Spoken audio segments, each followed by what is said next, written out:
What's going on, everybody? It's Crypto Crane here for another video, and we're going to cover BRC-20 tokens and ordinals, exactly what they are, how to obtain them, what wallet to use, and pretty much, overview and deep dive into what they are. Been getting some questions asked what they are and how to get them and where to store them at, so I decided to go ahead and make a video about them as well. So we'll go ahead and dive up into that now. Turn this music down a little bit, and we'll just go ahead and transition in. So this right here is from Cointelegraph. It's an article. It says, what is a BRC-20 token standard? An overview. So it says, the BRC token standard is an experimental fungible token standard designed specifically for the Bitcoin blockchain. But who created the BRC-20 token standard? The BRC-20 token standard was created in early March 2023 by Damo, an enigmatic blockchain analyst. The standard supports the creation and transfer of fungible tokens via the Ordinals protocol. ORDI, VMPX, and Pepe are examples of popular tokens on the BRC-20 token list. That said, the BRC-20 token standard diverges significantly from its ERC-20 counterpart by foregoing reliance on smart contracts and making use of ordinal inscriptions instead. Bitcoin ordinal inscriptions have been supported on the Bitcoin network since January 21st, 2023, when software engineer Casey Rodemore implemented the protocol. The upgrade allowed Bitcoin users to inscribe data such as JavaScript object notation, JSON, which is basically code, images, and text, into Satoshi tokens, ordinals. So ordinals are Satoshi tokens. One Satoshi is a fraction of one Bitcoin, and 100 million Satoshis make up one Bitcoin. Alright, so one Satoshi is a fraction of a Bitcoin, and 100 million Satoshis make up one Bitcoin. In contrast to token standards such as ERC-20, TRC-20, and BEP-20, where smart contracts govern crucial processes, the BRC-20 standard operates under a distinct modus operandi. It allows JSON inscriptions to be used to program Satoshis. So remember, JSON is just code, right? So it allows the code inscriptions to be used to program Satoshis. The Satoshis with the inscriptions are referred to as ordinals. So once it's inscribed onto the Satoshi, then it becomes an ordinal, which are non-fungible in nature and share similarities with NFTs. Being non-fungible means that each ordinal is unique and has distinct attributes. When it comes to programming, smart contracts are more versatile when compared to ordinals. Ordinals are limited to token minting and transfers, whereas smart contracts have more use cases. So the only thing you can do with ordinals is mint them and then transfer them. In other words, sell them off and things like that. Among the key features of BRC-20 tokens is that they are fungible. This means that they are interchangeable and have equal value. So it says, what are the pros and cons of the BRC-20 token standard? The BRC-20 token standard has numerous pros that have helped to propel its rise to prominence. The following is an outline of some of them. Compatibility stands as a defining advantage of the BRC-20 standard, as it enables Bitcoin ordinals and BRC-20 tokens to integrate seamlessly with the Bitcoin blockchain, thus allows a framework to flourish due to its capitalization on the network's robustness and widespread acceptance. This factor also allows the standard to make use of the network's existing infrastructure, such as its wallets and its exchanges that support the network, hence the rapid acceptance within the Bitcoin community. Alright, so it uses the main infrastructure that's already in place for Bitcoin, such as the mining, etc., and the wallets and everything, right? So it says the BRC-20 token standard utilizes a simplified tokenization mechanism that makes it easy to use. This is unlike other token standards that rely on intricate smart contracts. It sidesteps smart contracts, which can sometimes be complex to configure. This also allows users to mint and transfer BRC-20 tokens without requiring specialized technical expertise. Security. The BRC token standard boasts exceptional security owing to the inherent robustness of the Bitcoin blockchain, which has proven to be one of the most secure chains in the industry. Its decentralized in nature, algorithmic technologies, and proof-of-work consensus mechanism helps fortify the system's overall security. By utilizing the Bitcoin blockchain, the BRC-20 standard is able to capitalize on these security mechanisms to safeguard its integrity. As more projects embrace the BRC-20 standard, innovation and novel cases are bound to rise. This factor, coupled with the vast and diverse network user base, is bound to attract the attention of developers, investors, and users, fostering the expansion and maturation of the BRC-20 standard over time. And this is why you need to invest in ordinals, and why we're going to go over some of the sites here after this article that you can get ordinals and some of the wallets. And then, coming up, I will be interviewing a ordinal project that is minting right now. That is currently minting right now, and they are minting fast. They're minting for $15 right now, and I guarantee you that price is going to skyrocket. All right, I guarantee you that. So we'll cover that a little bit as well. It says no cons of the BRC-20 standard. While the BRC-20 token standard undoubtedly has numerous advantages, it is prudent to recognize that, like any other technological solution, it also has some inherent limitations. The following is an outline of some of them. No smart contract functionality. Alright, dependency on the Bitcoin blockchain, and limited interpolability, limited utility, and relatively small developer community. So, as far as the smart contract functionality, it says unlike other token standards such as the Ethereum, the BRC-20 lacks support for smart contracts. These blockchain-based snippets are code broaden the spectrum of capabilities on the chain that support them. This is because they can be configured to enhance aspects such as automation, transparency, security, and asset management. As such, the absence of smart contract support of the BRC-20 standard may limit its capabilities. The dependency on the blockchain, on the Bitcoin blockchain. The BRC-20 standard is dependent on the Bitcoin blockchain, and this subjects it to the network's intrinsic constraints. The limitations include low scalability, slow transaction speeds. These problems are set to become more prominent as BRC-20 blockchain utility increases and congestion worsens. Notably, network congestion has gotten worse since the launch of the standard, which led to an avalanche of Bitcoin ordinals. Millions of ordinal inscriptions have been created in the last couple of months, and the number continues to grow. The development has caused transaction processing times on the blockchain to increase and network fees to skyrocket. Consequently, the efficiency and cost effectiveness of BRC-20 token transfers is likely to be negatively impacted as problem persists. And the miners are loving it. And I'm a miner mining Bitcoin. I'm loving it. I'm loving the fees. The price of Bitcoin is down, but with these fees coming in, it's coming in good.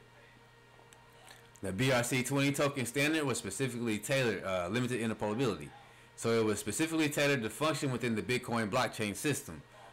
So it means it can't interact with any other blockchain. Only can interact with Bitcoin.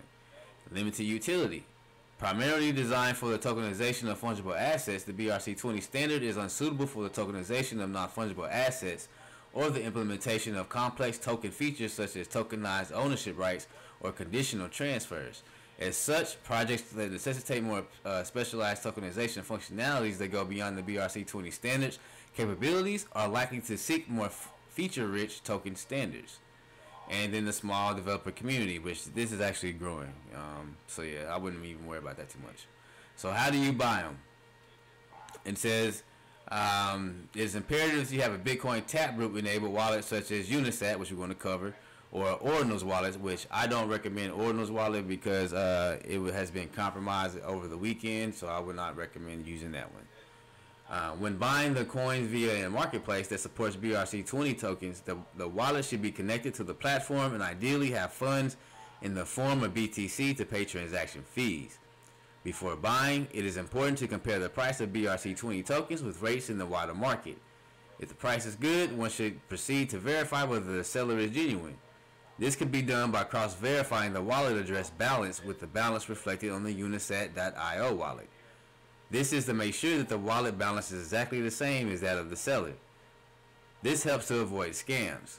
It is deemed safe to make the purchase once the crucial details have been confirmed. Alright, so it's saying verify that the balance, that the wallet address balance is reflected on the Unisat, right? So you cross verify the addresses.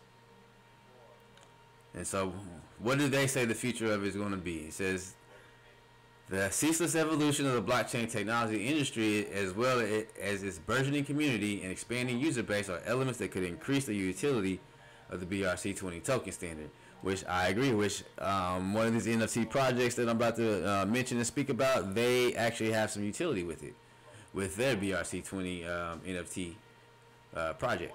So as with any technology that is open to evolution, the future of BRC-20 tokens is susceptible to the ebbs and flows of the blockchain industry and token economy dynamics. Nevertheless, buoyed by the current frenzy, the use of the BRC-20 standard is likely to grow in the medium term.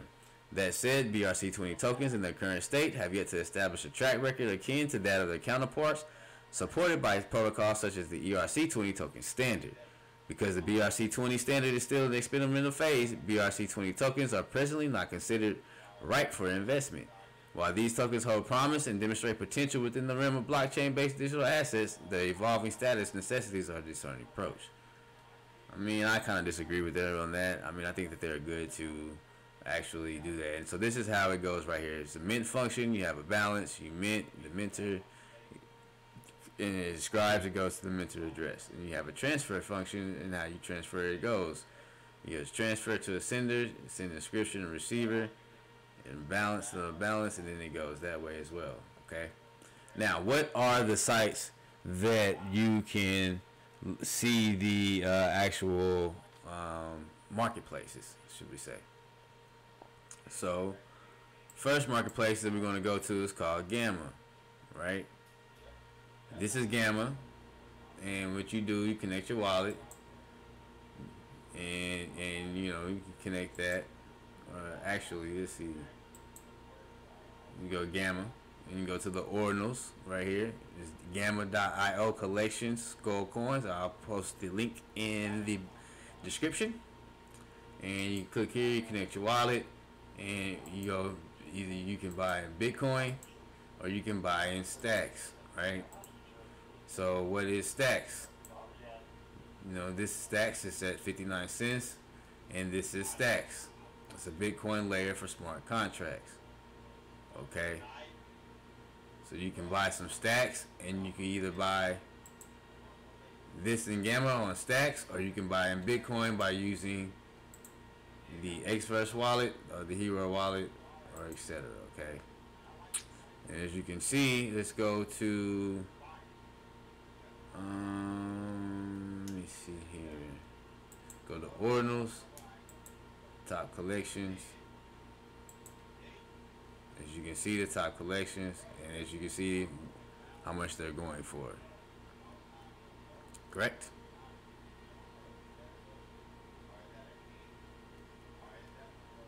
Some of the top projects in the ordinals. Now, here are some ordinals that I'm minting now here on Gamma. Okay. Do your own research. As always, it's not financial advice. I'm not a financial advisor, but do your own research. If you find a good project, you know, you can obviously make some money. Go to the marketplace.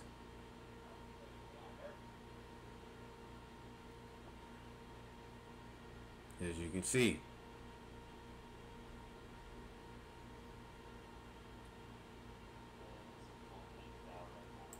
how much is this selling for? $66 Bitcoin. Now, another place you can go to, another marketplace, is the same place where you go for Solana, Magic Eden. Okay, this is the Solana. We'll go to the Bitcoin ordinals, to the Bitcoin.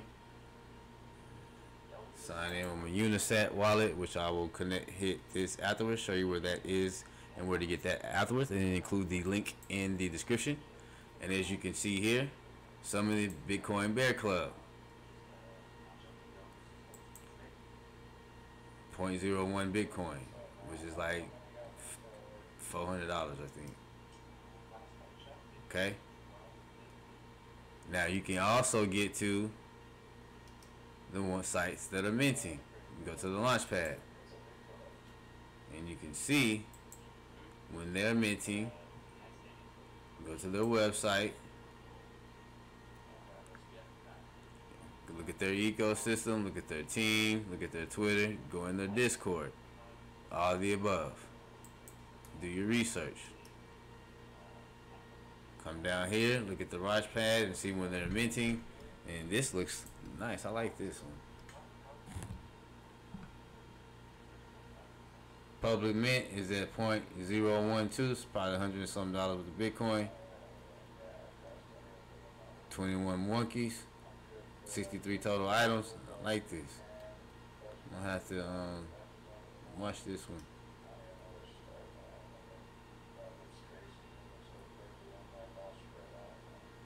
So, as you can see, or the monkeys, this one is, they got price floor is almost 1 Bitcoin. So, the article says not good investment, but you tell me. You tell me. Okay. Now, Unisat wallet. This is what Magic Eden uses. Unisat wallet. This is a wallet right here, and you can also inscribe. You can store and transfer your ordinal NFTs. You can see unconfirmed NFTs immediately. 100% open source. You can inscribe on the fly without running a full node. And you can store, mint, and transfer BRC-20s on this. Okay? You can go to the wallet, download the wallet from Chrome. It will show up as an extension up here. Okay? I will include the link in the bio. This is how you inscribe. You click here, and you go to next. You can put the sats, line. You can put text here you want to put on there. You can turn it into a BRC-20 token. Do how many of them you want to do. Do a whole collection. Unisat, etc. And pay your invoice. They have a search. You have the marketplace right here. Inscriptions. It gives you the transactions, the flow, everything. The block it was in, etc. Okay. Go to the marketplace.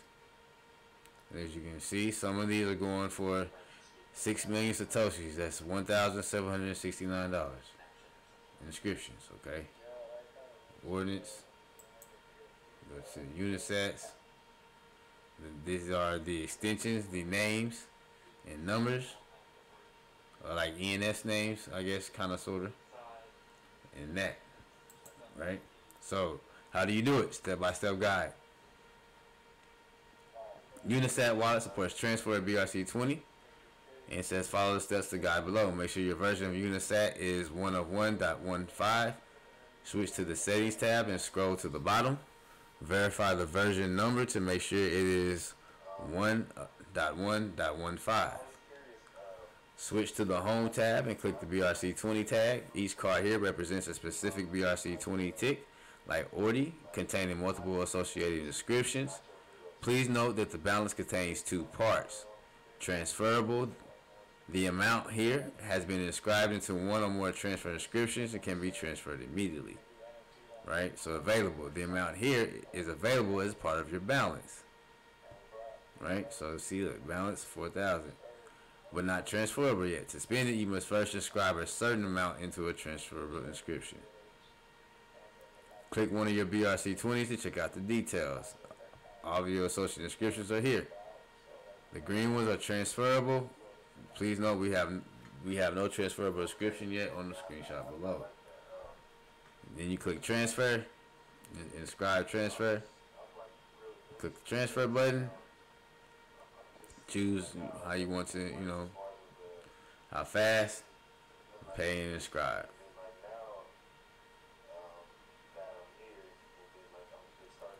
Preview your transaction before sending. Congratulations, your transfer is now complete. That's how you transfer. Now, what is a .unisat? It's easy to explain. .unisat follows exactly the same protocol as .sats, except it produces accumulative benefits to your account in Unisat products. Inscribe a .unisat directly. Search for .unisat directly. Accumulative benefits. Specifically for a Unisat inscribed, 1 .unisat in your address produces a 1% discount. There are 5 .unisat names at most that can take effect in one payment. Okay, so if you get a discount if you get that, you get up to 5 is the max.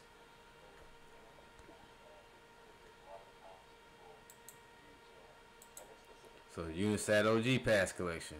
So it's inscription ID, as you can see it right here, Unisat Pass, etc. The ID inscription, it's the address that holds it. That's the SAT, fee, etc. Block height, timestamp, everything. Right? Okay. So again, Magic Eden, you have Gamma, right? And then you can go in here and here goes the inscription clubs. So there's people inscribing different things. They're being inscribed, okay? Now when you come in and look at some of this stuff that you're looking at to buy, let's see the last 30 days. You can see, come over here and look at the activity. Look at some of that.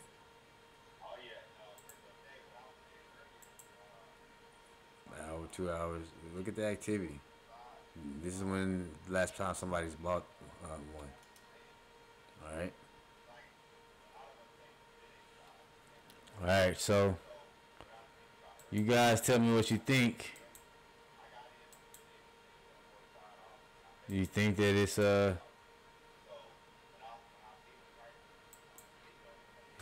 tell me what you think. If you like the video, please hit the subscribe button and hit the like button or the thumbs down. Either way it goes, it'll help with the YouTube algorithm. And I hope that you liked the video, though. I hope that it was very informative. I hope that you have an understanding of what the BRC-20 tokens are and what the Bitcoin NFTs are. And if you are a subscriber, you do decide to subscribe, I would like to let you guys know in our community tab is where we post a lot of things, a lot of alpha that we normally don't post, that we don't have time to post. As you can see, that we don't have time to post or make videos about some of the things, NFTs, different things like that. Okay. So comment, interact on the community tab, and we love to hear your comments because we will interact back with you. All right.